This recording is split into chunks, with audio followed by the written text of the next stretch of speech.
Ek wil net vir u sê, ons mikpunt is nie, ons leef nie in 'n droomwêreld in die Republikeinse Party.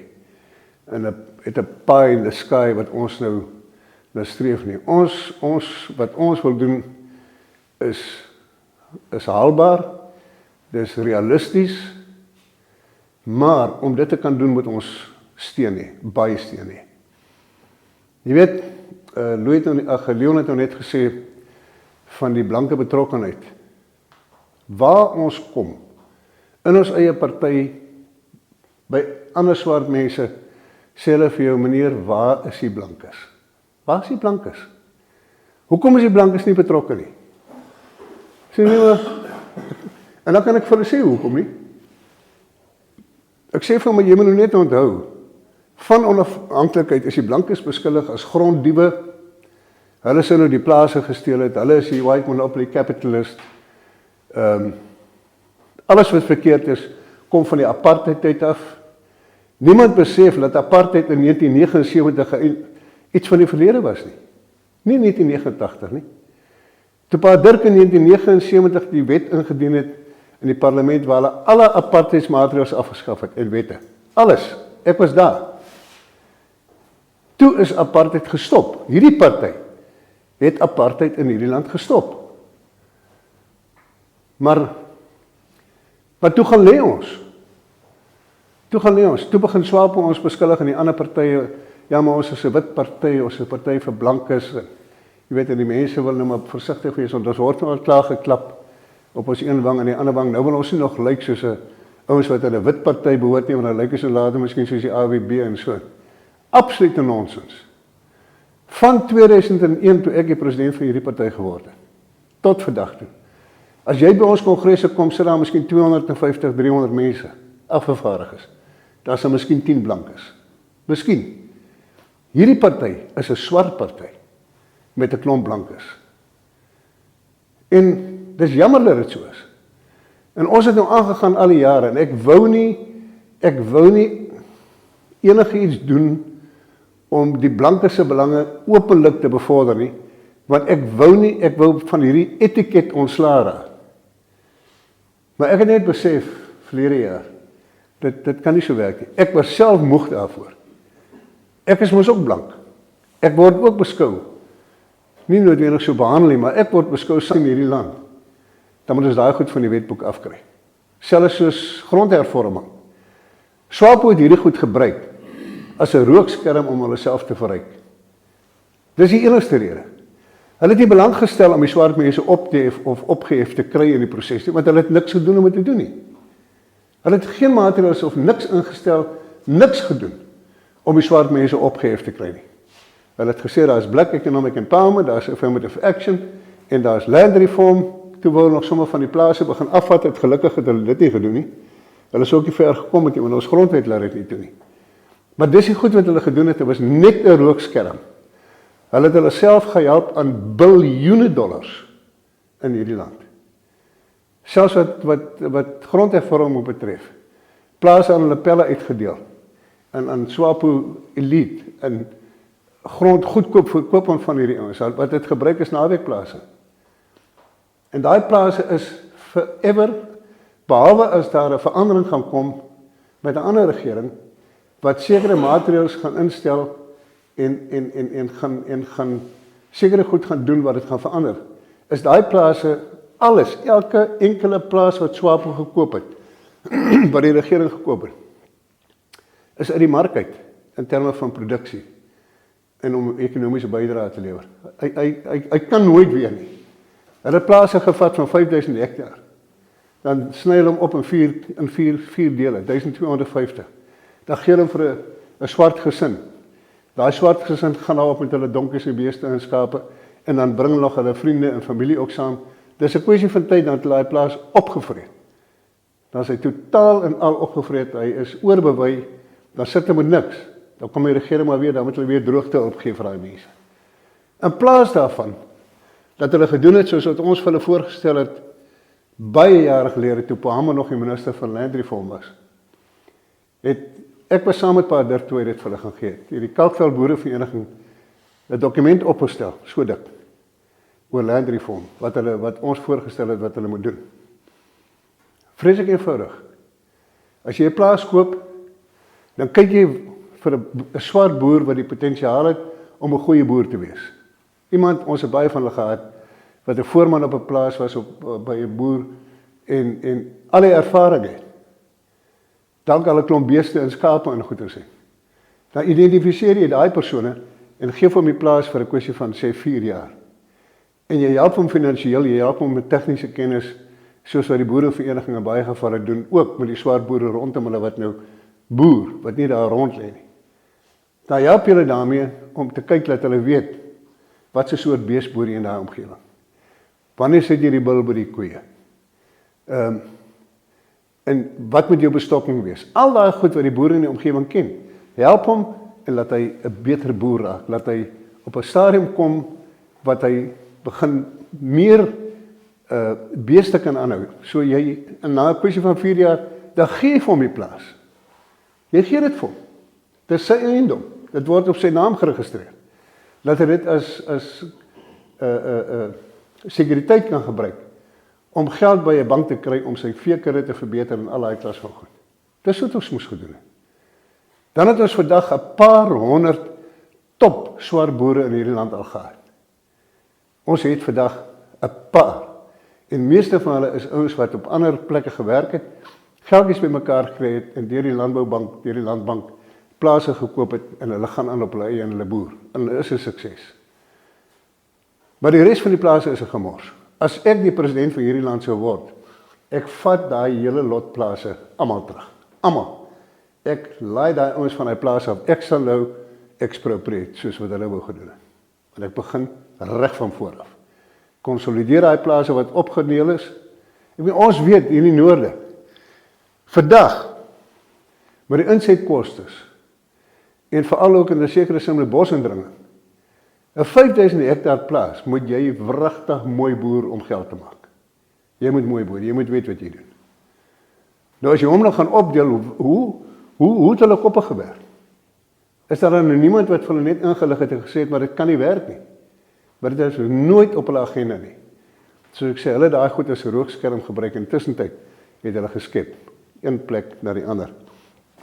En dis die klas van goeders waaraan ons moet aandag gee, maar as ek nou sê, kom ek terug na wat is ons verantwoordelikheid as blankes? Want ek sê dit nou vir u, en Kevin is nou die enigste wat hier is, maar ek sou graag laat hier nog 20 swart mense sit, want ek praat nie met die blankes een storie, met die swart is 'n ander storie, ek praat dieselfde storie met hulle. En hulle kan sê, stem hulle saam, stem hulle nie saam, wat ek nou sê, stem hulle saam. En dit is dat ons het die blankes in hierdie land nodig. Ek gebruik altyd die voorbeeld myself. Jy weet, ek het 'n Oudtshoorn skool gegaan, laerskool. Ek dink nog is een van die beste laerskole in die land. Die hoërskool was ek in Stadsaand 6, het jy beter laerskool gehad? Dink nie so nie. Hoërskool was ek tot Stadsaand 6 toe, soos nou Windhoek toe as gevolg van die politiek. Pa Dirk voltyds betrokke geraak het, toe ek Jan Moore toe ek lugmag toe in die weermag tyd gewees, toe ek Stellenbosch toe my ingenieursgraad gekry, teruggekom, gewerk by Waterwese, toe na 'n ingenieursfirma toe, privaat ingenieursfirma, konsultante. Paar jaar later vir my huis gekoop. Ek was bevoorreg dat ek dit kon gedoen het. Enigste voorreg wat ek nie gehad het nie, of ons, ek het nie met 'n beurs studeer nie, want Pa Dirk het gesê, hy daai tyd het onderwys onder hom geval, hy het gesê, daar's ander mense wat dit meer nodig het as ons. Hy betaal vir onsself. Maar ek was bevoorreg. Nou staan ek hier. Ek het nou daai kennis, daai ervaring, lank in besigheid, en dit geld vir almal van ons. Wat maak ons nou? Wat maak ek nou? Ek moet nou my kennis en my ervaring gebruik, om ons swart mense te help, wat nie daai voorregte gehad het nie. Klomp het, selfs met die sogenaamde Bantu onderwys, het hulle daai voorregte gehad. Hulle kon, jy kry vandag swart dokters, en uitstekende swart dokters in Windhoek, en spesialiste. En ander wat doktersgrade gekry het, Aleaki Angala, Joe Disho wat 'n professor is. Hulle het daai swart onderwys selfs gebruik, en hulle het Daar was iets anders wat hulle gehelp het om dit te kon bereik. Maar daar is duisende, 10.000 swart mense, 100.000, wat nie daai voorreg gehad het nie. Ons moet nou ons ervaring en ons kundigheid met ons gebruik en kyk, hoe kan ons hulle help om hulle op te hef? Nie omdat hulle stupid is nie. Ons swart mense in hierdie land is nie stupid nie. Is intelligente mense. Maar hulle het net hierdie geleentheid gehad nie. Dis waar ons verantwoordelikheid lê. Dit geld vir almal van die wat hier sit, my ingesluit. Dis een rede hoekom ek in die politiek betrokke is, wat ek probeer om op 'n klein skaal iewers 'n verskil te maak. En in die proses gaan ons nader aan mekaar kom. Pa Dirk se groot ideaal was die rekonsiliasie van die mense in hierdie land, en hy het in 'n groot mate geslaag, glo ek. As jy net sien toe ons onafhanklik geword het, daar was nie opstokery en daar was nie protesoptogte in na die verkiesing, ten spyte dat SWAPO gewen het, en ek dink nog steeds Suid-Afrika het hom gehelp om te wen. Maar daar was nie sulke goed nie, want dis nie in ons mense se DNA nie. Ons mense is gevorm om vredelewend te wees. Dis in ons DNA. Dan praat ek van spesifiek van ons swart mense.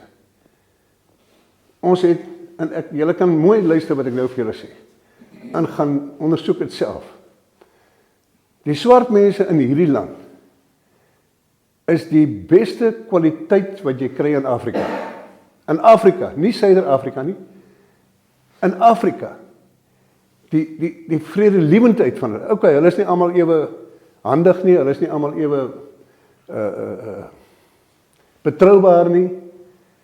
As dit kom by werk, sekere seksies is baie skuldig aan alkoholverbruik en die klas van goed. Maar ons vriende uit Suid-Afrika uit, en julle sal dit ook besef, want julle kry baie toeriste hier, sal vir jou sê, hoe beïndruk is hulle, as hulle by vulstasies stilhou, as hulle in 'n winkel kom, as hulle in 'n shopping mall kom, oor hoe vriendelik ons mense is wat hulle bedien. Hulle sê dit, en hulle is beïndruk daarmee, in vergelyking selfs nou met Suid-Afrika. Ons kan op ons knie gaan daarvoor. Ons kry, selfs met die Self-Defense League van ons, wat ons nou teen die regering opgestaan het oor hierdie COVID gemors. Ons kry nie ons mense om eers 'n protesoptog te hou nie. Dis nie in ons DNA nie, dis nie in ons geaardheid nie. Ons is vredelewend. So ons het alle rede om dit te beskerm ten alle koste. Jy kry jou radikale soos hierdie Amoselelo en daai spul wat nou soos Malema in Suid-Afrika is, maar is by ver in die minderheid. Hulle is die groot bekke, maar is by ver in die minderheid. Ons moet nie vir ons na hulle steur nie. Ons moet kyk na die algemene man in die straat. En dan sê ek altyd, die belangrikste ding wat ons kan doen in hierdie land is, en dit geld ook teenoor mekaar as blankes, maar blank teenoor swart en swart teenoor swart en swart teenoor blank, is om een ding uit te leef, en dit is om mekaar ten alle koste en te alle tye te respekteer. Bloot respek vir die persoon. Alles hy 'n dronkie wat op die straat rond lê, hy is nog steeds 'n mens. Jy hoef nie met hom saam te stem nie, jy hoef nie tevrede te wees nie, maar respekteer hom. Moenie hom daar uitvloek en uitskel of wat, respekteer hom as 'n persoon. Jy gaan daai respek terugkry, want dit raak later 'n lewenswyse as mense dit doelbewus begin doen. En dit is wat vir my die belangrikste is, dat ons moet hierdie kwaliteit mense wat ons in hierdie land het, ons moet dit nurture, soos die Engelsman sê. Ons moet aandag gee daaraan om dit te nurture, om 'n klein noot, dis 'n klein noot wat ons het. Die res kan ons regmaak.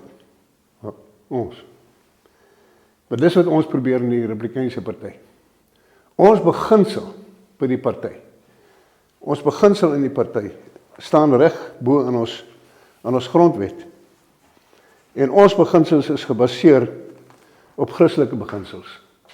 Ons loop nie noodwendig daarmee te koop nie, want ek sê baie, jy hoor baie keer as jy met 'n ou besigheid wil doen, dan sê jy, man, jy kan my vertrou, ek is 'n kind van die Here, ek is 'n Christen. Dan moet jy oppas. Want dis gewoonlik waar jy jou vasloop. So mense maar min praat oor hierdie goed, jy moet maar meer dit leef. Maar ons sê, en dit is Engels, the Republican Party of Namibia acknowledges God, the Trinity, as a sovereign creator of the universe who has entrusted to humanity the right and responsibility to rule over the affairs of the world. We believe that the Republican Party believes that Namibia must be a nation in submission to the Almighty God. The Republican Party is committed to raising a new generation of God-fearing leaders of integrity.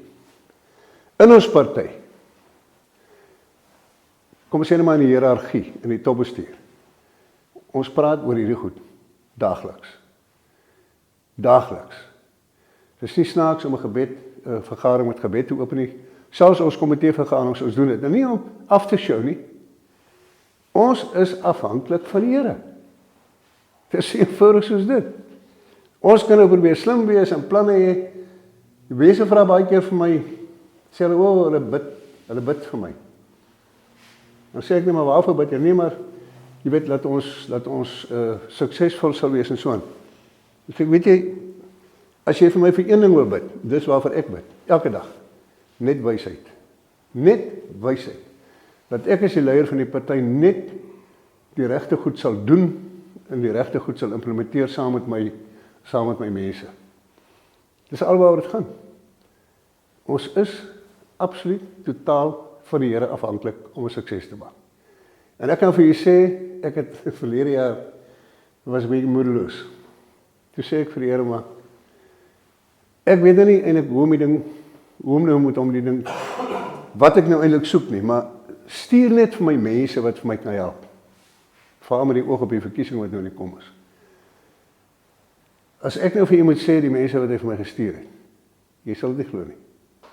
Ons sit en wint ek met 'n komitee, 'n verkiesingskomitee, wat so competent is. Ja, maar verskoon, iemand sê nou dag, jy was by, wat hy gesê het, my pa hy was op 'n vergadering, met my pa aan, daai tyd in die Transvaal toegespreek het, en hy sê, my pa het die mooiste, suiwerste Afrikaans gepraat. Nou ja, dis my pa, dis nie ek nie. Ek is nou hier in 'n ander generasie, wat ons die taal so 'n bietjie meng met die Engels, alhoewel my pa het ook al vir ons gesê, toe hy klein was, dat hy op 'n stadium gevra, maar wat is die Engels vir 'n tyre? Jy weet, die taal wat hulle daai tyd gepraat het. Nou, jy weet, en toe stuur die Here vir my mense, maar ons is op Facebook, ons is op Telegram nie, ons is op al hierdie snaakse goed, Facebook, kom ek sê net maar sosiale media. Ons is oral, ons het 'n vrou en wint ek oor daai goed is hardloop, dit is ook om ewen hierdie goed opneem, want hulle vat dit, hulle edit dit, en dan plaas ons daai snippets, plaas ons op dit sal al meer en meer nou kom. Maar die Here was vir ons goed, hy was vir ons goed. Ons het daai bakkies gekoop, ek kan vir julle sê, ek was in Ausenkeer gewees, in Ausenkeer, ek het dit nie geglo nie. Daar die seisoenwerkers begin nou inkom. Dan sal op 'n stadium 80.000 mense by Ausenkeer. So ons is daarin, ons werk. En dit lyk vir my dit is ons in Swapo. Maar ons het hulle eendag lekker pak gegee daar so met daai vergadering wat ons gehou het. Die mense soek 'n ander party. Hulle soek 'n ander party. Kavango. Ek gaan nou oor 2 weke op vir 14 dae Kavango Kapriwe, letterlik by elke village vergadering gaan. Daai mense van ons wat nou daar bo is, hulle sê vir my, meneer, as ons stil hou, dan kom die mense. Hulle skryf in as lede. Maar nou, wat belangrik is in sulke afgeleë gebiede, is T-shirts. Jy moet visible wees, soos die Engelsman sê. Hulle wil jou sien. Hulle wil daai T-shirt sien, en hulle wil vlae sien. Maar as ek die aantal T-shirts wil druk, wat ons nodig het, dan is dit $700,000. Dis 'n klomp geld. So ons doen wat ons kan doen met die fondse wat ons tot ons beskikking het. Ek glo ons gaan kry. Ons het al 'n hele klompie fondse by mense gekry wat vir ons geld inbetaal, waarvoor ons vrek dankbaar is, want ek het al in die verlede gesien, jou sukses in 'n verkiesing hang in 'n groot mate af, of laat ek dit so stel, is direk evenredig aan die fondse wat jy beskikbaar het in die verkiesing. En dit gaan oor visibility. Dis waaroor dit gaan. Ons mense, ons het baie ondersteuning, maar ons mense wil geassosieer word. Hulle stel nie belang om vir jou net te sê, maar hulle gaan vir die party stem nie. Hy kom en hy wil 'n lidmaatskapkaartjie en hy wil 'n T-shirt hê. Hulle is selfs bereid nou in die Kavango om my T-shirts by ons te koop. So ten minste gaan dit nou vir ons die helfte kos, want ons gaan nou maar die helfte kos te dra. So, maar wat ek net wil sê is, Ons is opgewonde oor wat in die land aan die gang is. Opgewonde. Maar dan maak dit my hartseer as ek sien in 'n plek soos Henties Baai, wat jy die gevoel kry mense is halstarrig. Halstarrig. In plaas van om net positief te wees. Positief. Maak mee. Die volgende verkiesing moet ons Henties Baai in sy totaliteit oorvat. Die 7 raadslede, ons moet 5 van hulle kry, minstens. Dis moontlik. As ons 'n omdel invaar, ek hoor nou wat ek vir julle sê.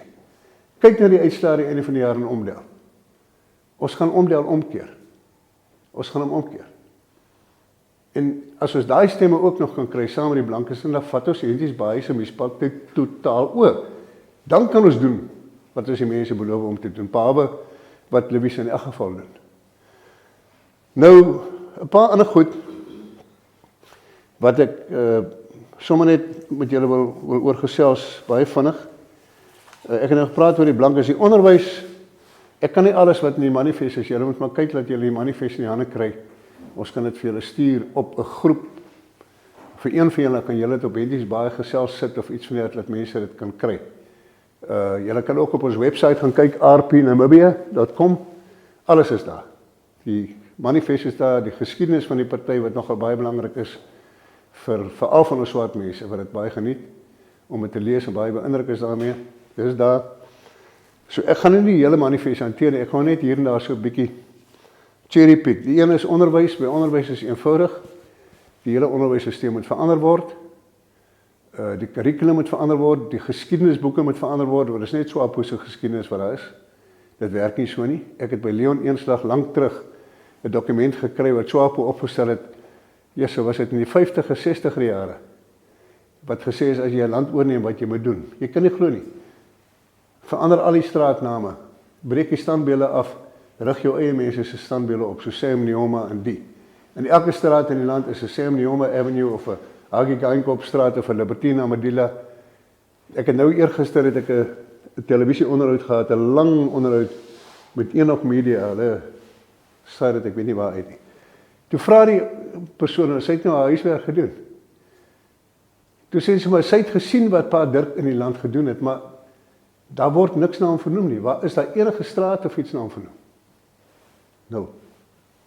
Maar nie net hy nie, al die ander wat saam met hom gewerk het. Daar is dan 'n Clemens Kapoorstraat in Katitura waar daar voor sy huis verby loop. Dit is SWAPO se manier van intimidasie. Maar as dit ook kom by onderwys, nou is die geskiedenis is net hulle geskiedenis, dit moet verander word. Maar die belangrikste ding wat in die onderwys moet gebeur, die Bybel moet terug in die skole. Van pre-primêr af moet die Bybel terug in die skool. Ons is veronderstel om 80% Christene te wees. Dan laat ons toe dat hulle die Bybel uit die skole uithaal en sê maar dit sal ander gelowe afronteer. So what? So what? Ons sit klaar met die probleem met die moslems. Ek weet nie wie van julle weet wat in die land aan die gang is in die noorde nie. Die moslems is besig om die noorde se mense om te koop. Nie om te koop nie, hulle betaal hulle om te convert. Dis 'n groot veld waar die moslems mee besig is daaroor. Betaal vir die kinders se skoolgeld, betaal vir hulle kos. Al daai goeders is besig om te gebeur. Ons as Christene moet opstaan en sê, dis ons land, dis ons geloof, laat die ander gelowe daar wees. Maar ons moet dominerend wees. Ons soos gewoonlik sit ons terug en ons dink iemand anders gaan die probleem oplos. Honderde duisende hektare. So hulle moet nie nou kom in 'n boer se plaas wil vat nie. Dan vat ons verlof toe en hulle gaan hy saak verloor. Eintlik moet daar nou so 'n saak kom een of ander tyd dat die boere net kan ontspan. Dit gaan die laaste poging wees. Maar dan moet ek ook sê hulle sal dit moet vinnig doen want SWAPO gaan nie die volgende regering wees nie. Dit kan ek maar vir u sê. SWAPO gaan hierdie verkiesing, hy kan hom nie wen nie. Ek weet nie wat julle ervaring is hierso in Henties Baai nie, maar as jy met die swart mense praat, so ver soos ons gaan, dan is daar een ding wat uitkom, konstant, ons is moeg vir SWAPO. Ons is moeg vir SWAPO. So hy gaan hierdie verkiesing wat kom, hy kan hom nie wen nie, tensy hy so verneek in die verkiesing. En dis waaroor ons moet wake up wees. In die stembusse moet ons, en dis waar ons vir julle ook kan gebruik, is om in die stembusse die binneagente te wees, om te kyk as daar gestem word, dat dit reg doen, maar veral met die telproses. Dis waar ons mense genodig het. Ons kan nie, ek dink daar is 4300 stembusse, stempunte in die land. gaan daar wees. Ons sal nou die syfer of die aantal kry nou een van die dae. Ons kan nie 4300 mense aanstel by elke stempunt nie. Maak vir jy daai sommetjie, jy gee vir $150 vir die dag, koop vir hom 'n koeldrank, gee vir hom taxi geld en gee vir hom airtime, ligtyd per persoon. Maal dit met 4300 en sien waar kom dit uit. Ons kan dit net nie bekostig nie. Ons gaan probeer om met die ander partye saam te werk dat ons sekere stembusse aan mekaar toeken. Maar die een plek waar die blankes daai jare met die onafhanklikheidsverkiesing en ook in 1978 waar die eerste een mense gestem vir die verkiesing wat ons gehad het, wat hulle 'n geweldige rol gespeel het, was om die werksmense by die stembusse te bring en ook om vir ons te help binne die stembusse om daai binneagent rol te speel. So, dit is nou wat grondhervorming betref. Korrupsie wil ek nie eens oop praat nie. Ek kan vir u sê, dit is nou op die oomblik 'n free for all. Almal steel. Almal steel. En hulle steel nie honderde duisende nie. Die maklikste manier wat hulle agtergekom het is geen net vir die Chinese projek. En dan al wat die Chinese doen, hulle verhoog die prys. Sê die projek kos 100 miljoen en dan dien hulle die tender in vir 120 of 130 miljoen. Hulle kry die ding en daai wat bo-op gesit is, dit word met die brothers gedeel hier om daar om die minister en die direkteure en daai mense. Dis wat aan die gebeur is. En dit geld vir alles tot binne in hierdie munisipaliteit van Henties Bay. Ek sal as ek die president is, dan is meneer Noah kan vir hom, hy moet eintlik voor die tyd al van my ander werk gaan soek, want hy sal die eerste ou wees wat gaan. En ek sal hy anti-korrupsiekommissie, sal ek hulle begroting met ten minste 5 keer meer gee as wat hulle op die oomblik kry. En top mense aanstel, en dan bou ons dieselfde tyd sommer 'n nuwe tronk, maar daai tronke wat hier is gaan te min wees en te klein wees om hierdie korrupte amptenare en ministers so goed as hulle gevang word te gaan wegbêre in die oranje pakke. Ek het gesê van BE Affirmative Action, toerisme is vir my ongelooflik om te sien vanoggend weer wat ons gery het. En ek het nou, toe ek in Oudtshoorn was en ek kom daarvan af terug van die Tosja af. As ek nou dink, net na die COVID en gedurende die COVID, maar net daarna, die chaos wat ons gehad het, omdat daar nie toeriste was nie. Mense het bankrot gespeel. Hulle besighede het tot niet gegaan. Ander mense kon net uithou, maar wragtig, dit gaan goed. Ek sê vir u, by Oudtshoorn by die boerevereniging, dan is daar 'n klomp boere wat sulke gasteplase het, kleiner fasiliteite en groter fasiliteite. Hulle het nie vir ons slaapplek gehad, maar hulle was vol. Ek is so bly as ek sulke goed hoor. Maar dit is ander probleme. Soos die Tosja byvoorbeeld, ek weet nie wie van julle nou kort met die Tosja was nie. Sy paaie is onbegaanbaar. Jy kan nie meer daar ry nie. Vriende van ons is nou dag weer daar, 'n ander groep vroeër, wat sê hulle het vir 3 dae sou hulle gaan bly het in Okokoyo, hulle het 1 dag uitgery om te gaan wild kyk, het hulle besluit, hulle ry nie weer nie, want hulle verniel hulle voertuig.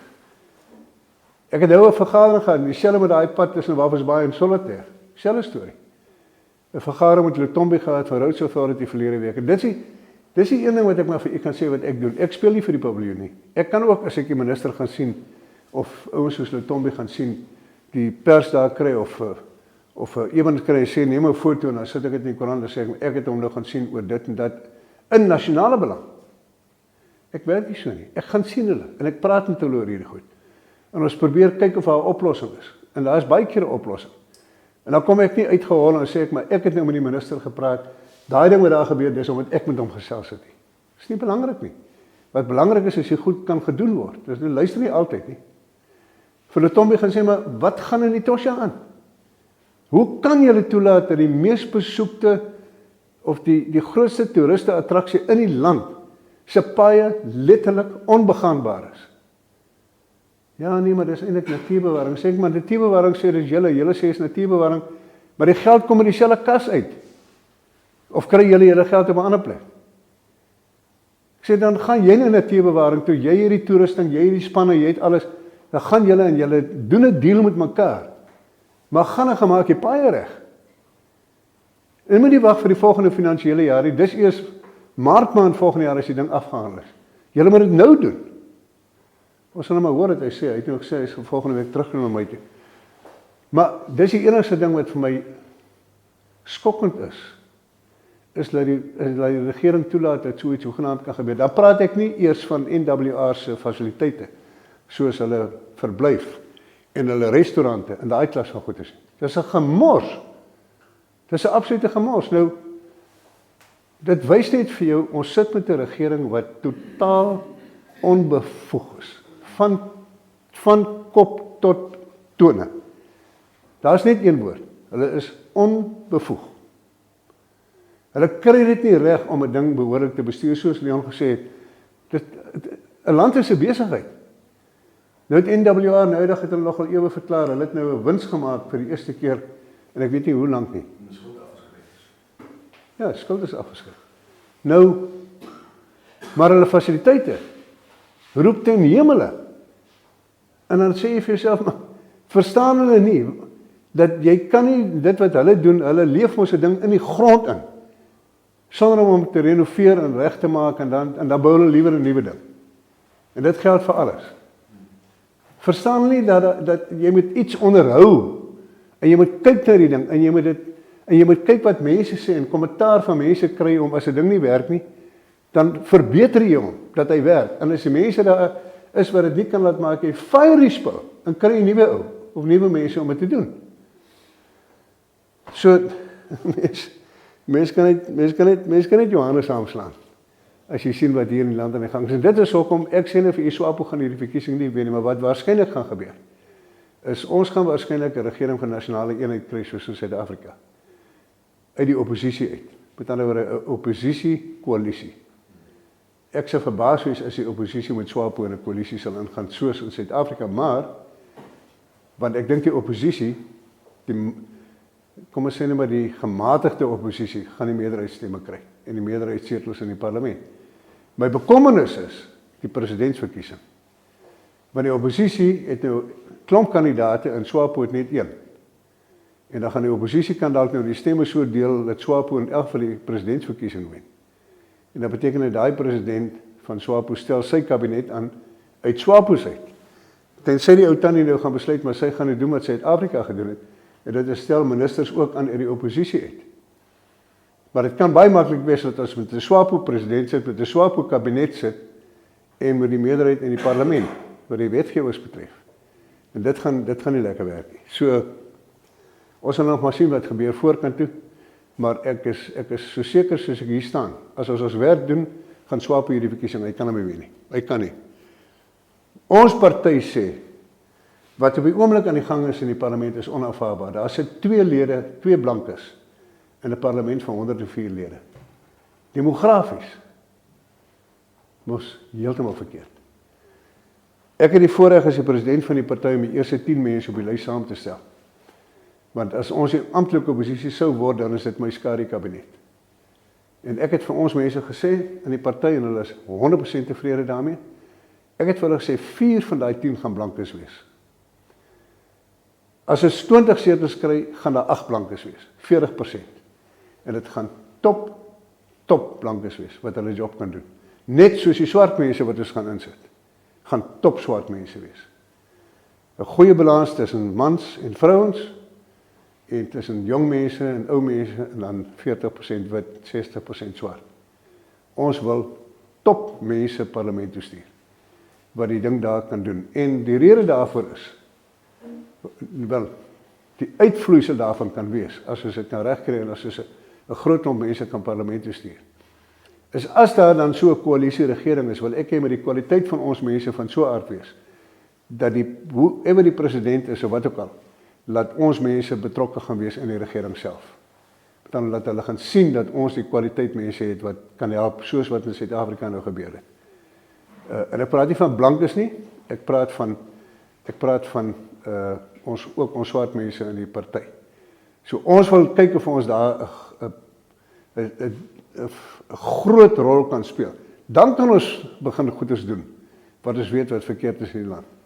Jy weet, as jy nou praat, Leon het net so vinnig genoem van ons skuld. Ons sit met, toe ek in die parlement was ons buitelandse skuld 27-28% van ons GDP. Ek dink hy staan vandag op 77 of 76%.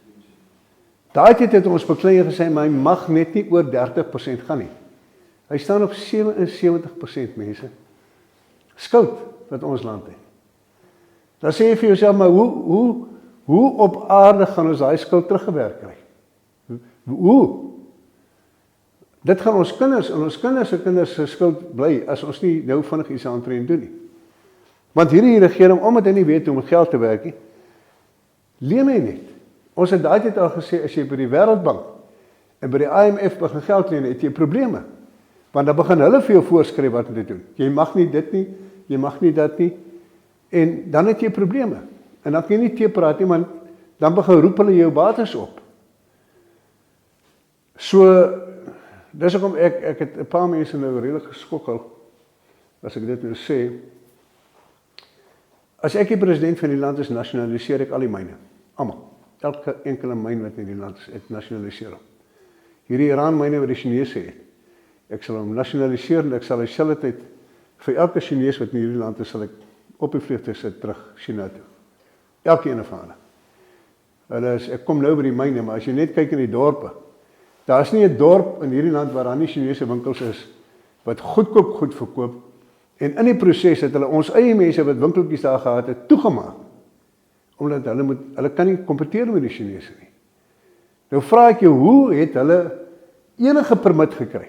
Het sy 'n besoekerspermit, 'n werkspermit, enige iets gekry om 'n winkel in hierdie land oop te maak? Selfs die tweede bevel, Home Affairs, kon my nie antwoord toe ek vir hom daai vraag gevra het nie.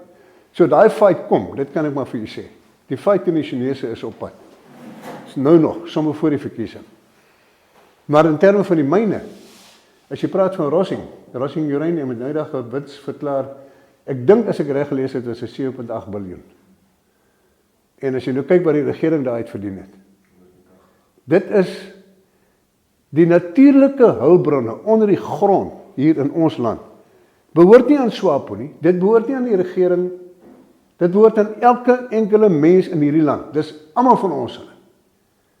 So as daai goed ontgin word, dan moet dit ontgin word en dan moet dit aangewend word, die inkomste daai tot voordeel van elke enkele mens in hierdie land.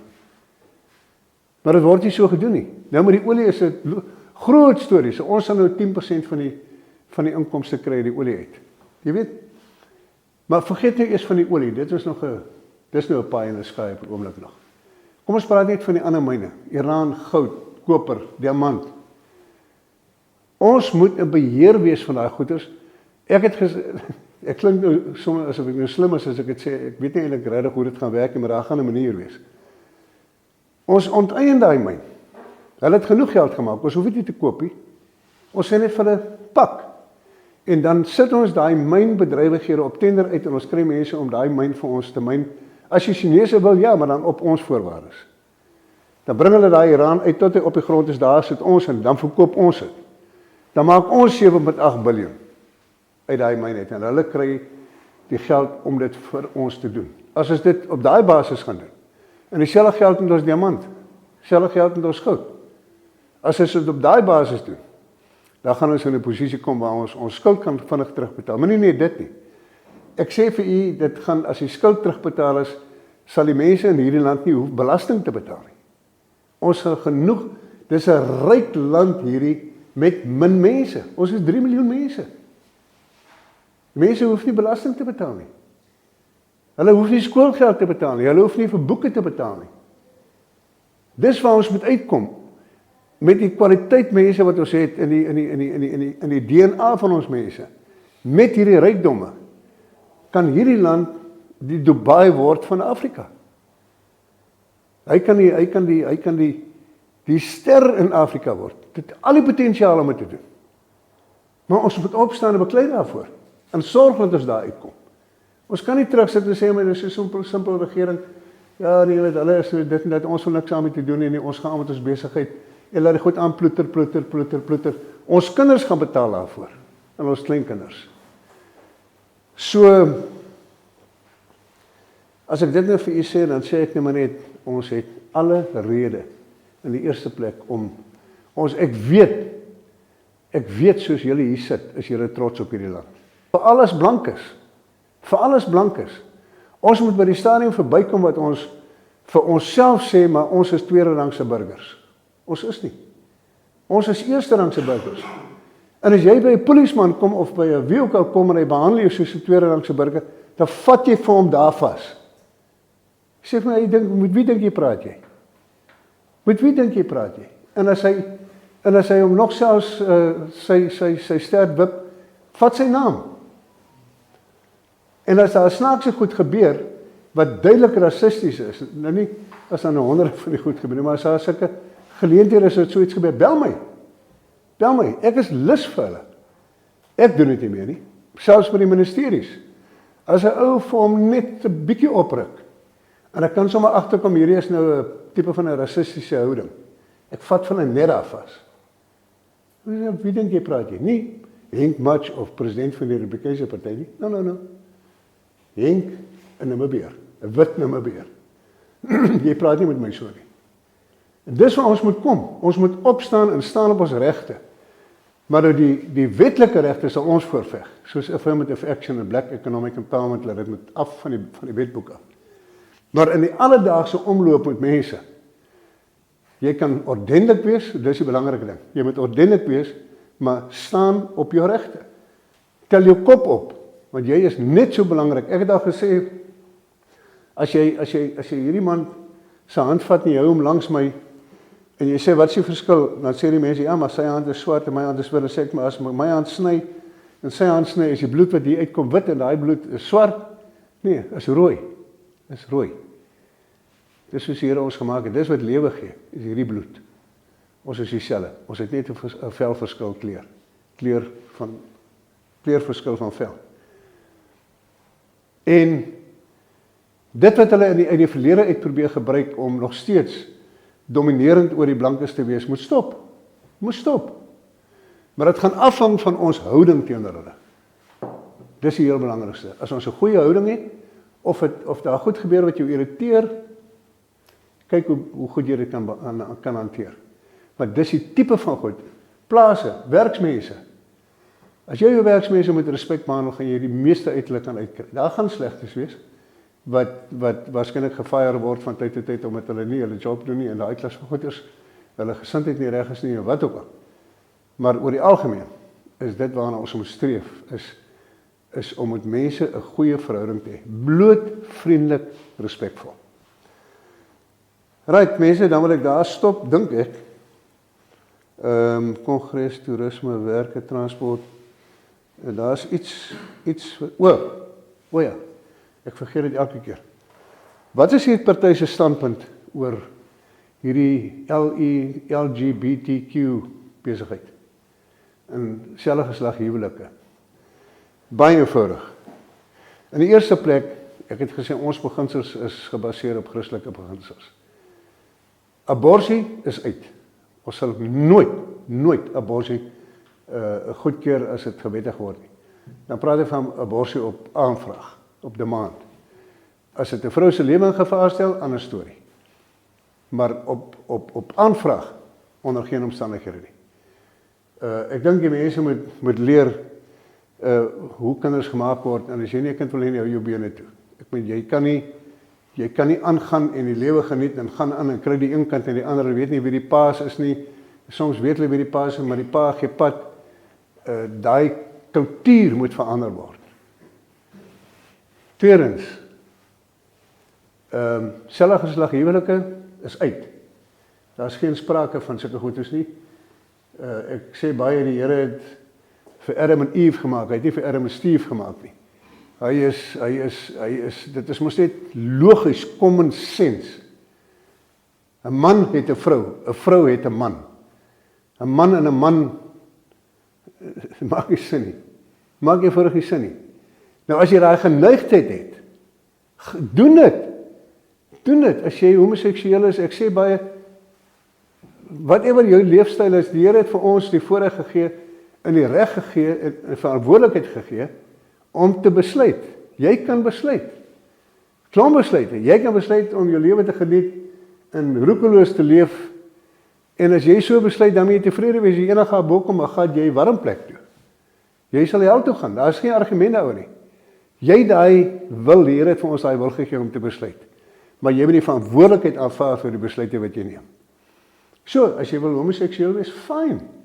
Ons sê dis verkeerd, maar ons sê ook, die Bybel is daar baie duidelik. Hy sê, dis nie vir ons om te oordeel nie, in die eerste plek. Ons mag nie oordeel nie. Los dit vir die Here, hy sal oordeel. Hy sê, ons moet mekaar lief hê. En dit geld vir almal, ook vir ons mense in die straat, soos ek nou net gesê het, wat ons mekaar moet respekteer. So, deur net dit na te streef, behoort dit vir ons nie 'n probleem te wees nie, maar dit is nog steeds die persone wat homoseksueel, dis hulle probleem, dis nie ons probleem nie, maar al wat fout wat hulle gemaak het, is hulle het nou probeer om selfe geslag huwelike en al hierdie goedes met wetgewing vas te maak. Ons sal dit nie toelaat nie. Ons sal dit nie toelaat nie. Daai goed gaan van die wetboeke af bly, en hulle moet net aangaan soos in die verlede, leef jou leefstyl, maar moenie van die oorgrote meerderheid verwag om dit te aanvaar, omdat dit te doen het met menseregte, en dit het niks met menseregte te doen nie. Dan het dit net so goed met my menseregte doen, wat ek sê maar ek aanvaar het nie. So ons is daar baie duidelik, en ons sê dit duidelik, is in ons manifest, en eenvoudige goed, wat die mense sou dink, wat die expert sou optel en sou praat oor, is die kwessie van as twee mans nou 'n kind wil aanneem. Nou, dis miskien nou vreeslik nice, jy weet, en hulle is vreeslik lief vir die kind, en hulle behandel die kind nou baie pragtig en alles, en voed die kind mooi op, en dan kom my kind in die skool, en as daar nou 'n skoolfunksie, dan sê hulle, okay, die ene sê, hier is my pa en daar is my ma, dan sê die ander, okay, hier is my pa, daar is my pa, of my ma, wie is nou my ma, wie is nou my pa? Jy weet, dit gaan 'n invloed op die kind hê. Maar hy sien mos nou, wat is die norm in die gemeenskap? Hoekom is sy besigheid anders? En dan is hy nie noodwendig so ingestel, en sy geaardheid is nie noodwendig om ook homoseksueel te wees nie. Maar hy leef nou in daai omstandighede. En dit kan vir 'n kind 'n gewellige sielkundige probleem veroorsaak. So, dit is maar net om te sê, wat is ons standpunt oor same-sex marriages, selfgeslag huwelike, abortus en al die ander goed wat daarmee saamgaan. Ek sê, ons volg net die Here se raad en sy aanbevelings en sy wat ook al. Ons is lief vir die mense, want die homoseksuele mense oor die algemeen is baie goeie mense. Is eintlik mooi mense. Die manier hoe hulle mense hanteer en alles, kan jy nie fout mee vind nie. So, ek sê, ons is lief vir hulle, ons behandel hulle met respek, en ons gaan nie teen ons party, gaan nie teen hulle diskrimineer nie, onder geen omstandighede nie. Maar ons is baie duidelik, dat volgens ons beginsels is dit verkeerd. En dan,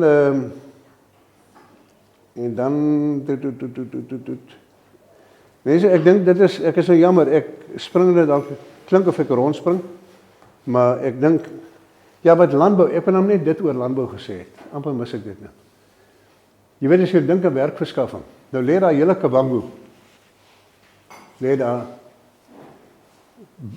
en as jy net sien wat daar aangaan, of liewer wat daar nie aangaan nie, maar daai green scheme projekte wat hulle daar aan die gang gesit het, nou een van hulle is in Dongelelena, is 1000 hektaar onder besproeiing, wel, laat ek het so stel, is 1000 hektaar met hierdie spulpunte wat hom onder besproeiing kan sit. Hy is state of the art. Daai pivots praat omtrent, daai spulpunte praat omtrent mekaar. Hy het alles, hy is ontwikkel vir iets soos 225 miljoen 12 jaar gelede. Daar gaan niks aan nie. Daar is nou na hardloopie spulpunte, ek weet nie wie betaal daarvoor nie, want hulle moet krag, is duur daar, hulle moet die water pomp met die krag uit die rivier uit, maar dan hardloop daar so 'n paar pivots, en dan lyk dit my ouens plant vir hulle beeste voer en so. As ons doen wat ou Sam Nujoma daai tyd gedoen het, en dit is om te sê, daai hele area gaan ontwikkel word. En dit gaan die broodmandjie van Namibië en van SADC word. As ons dit gedoen het, dan was ons self onderhoudend wat al ons groente en vrugte aanbetref in hierdie land. Alles. Maar dit is nie gedoen nie. Weet jy hoeveel werksgeleenthede kan 'n mens skep? Ek het vir hom 5 jaar terug, het ek vir hom gaan sê vir die ou minister, gee vir my daai projek. Gee hom vir my, nie vir die party nie. Ek sal hom vir julle ek huur hom by die projek by julle in, en ek gaan hom ran. Ek gaan hom vir my sak. Moet nie vir my sê ek moet van die gemeenskap se ouens byvat om nou weer hierdie BEE en Affirmative Action daai en ons nie, jy gee hom vir my. Ek sal hom gaan ran, maar as my sosiale verantwoordelikheid sal ek 'n skool bou, ek sal 'n kliniek bou, ek sal hy sportvelde van hulle reg verbeter, ek sal al daai boere langs die rivier sal ons begin van 'n kant af en vir hulle help om beter goederes te plant wat goeie kontantinkomste het en dat hulle meer geld in 'n jaar verdien. En ongelukkig net toe ons omtrent die ding deur het, toe word hy verplaas. En die volgende ou was toe nou nie so genee om dit te doen nie. Dit is 5 jaar gelede. Toe wou die ding vir Chinese gee, toe het ons kapsie gemaak. Nou lê daai ding nog steeds so. Daai plek lê braak. En weer eens, en ek sê dit met alle respek teenoor die swart mense, hulle gaan nie daarom maak werk nie. Hulle kan hom nie maak werk nie. Hulle het doodgewoon nie die ervaring nie. Ons moet blanke mense kry wat soontoe gaan en daai projekte, wat daar is, bestaande projekte vat, maak dit werk. En as jy dan nou een ding wil doen, daar gaan duisende mense in diens geneem kan word. Maar begin lei hulle op, sodat hulle, soos wat in Zimbabwe, 'n vriend van my daar 3 plase gehad, wat hy verloor het. Hy het daai mense daar by hom gehad, sy mense, wat later die ding self kon doen, maar hulle is opgelei waar hy basies net oor toesig gehou het. Vandag, waar die Kavango die tweede rykste streek in die land moes gewees het, is hy vandag die tweede armste, na Irongo. Tweede armste. Daai mense loop, ek praat by daai onderhoud wat ek nou dag met die televisiemense gehad. Hoor nou mooi wat ek sê. Die man wat die kamera werk doen, sê vir my, okay, hy is nou nie van die Kavango nie, hy is iewers in Wambuland. Hy sê vir my, die kinders by hulle village loop 20 kilometer elke dag skool toe. 20.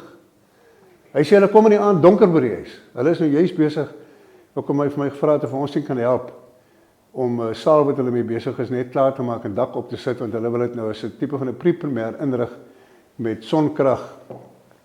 Dat as daai kinders terugkom in die aand, dat hulle iewers het 'n plek het waar hulle kan sit en huiswerk doen en voorberei. Want hulle het nie krag daar nie. Nou moet hulle by Kerse sit te werk. Het jy in jou lewe dit kon dink?